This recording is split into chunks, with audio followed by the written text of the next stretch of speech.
শুভ নববর্ষ সকলকে। 1431 নববর্ষ সকলের খুব ভালো কাটুক, অনেক প্রীতি ও শুভেচ্ছা। আজকে নববর্ষের দিনের শুরুটা ঠিক করেছিলাম শ্রী সিদ্ধিবিনায়কের দর্শন করেই শুরু করব। তো সেই মতোই চলে গেছিলাম শ্রী সিদ্ধিবিনায়ক টেম্পলে।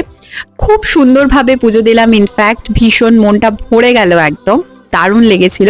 আপনাদের জন্য দর্শনটা রেখে দিলাম, তার একটা ক্লিপ। যাই হোক, খুব ভালোভাবে পুজো দেওয়ার পর চলে এসেছিলাম বেইরুট বলে পাওয়াইয়ের একটা রেস্টুরেন্টে, যেটা মুম্বাইয়ের খুব ফেমাস একটি রেস্টুরেন্ট।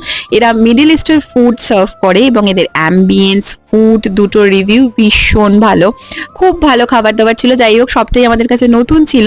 আমরা গিয়ে কিছু খাবার দাবার ফেমাস যেগুলো সিগনেচার ডিশ ওদের, সেগুলো অর্ডার করলাম। এটা ল্যাম্ব বিরিয়ানি ছিল, যদিও এটার নাম বিরিয়ানি ছিল না, কিছু একটা অন্য ছিল, আমি ভুলে গেছি। এটা salmon fish was really tasty. সবকটা খাবার, ইনফ্যাক্ট ডেজার্ট অবধি সবটাই দারুণ ছিল। দারুণ একটা বেঙ্গলি নিউ ইয়ার কাজ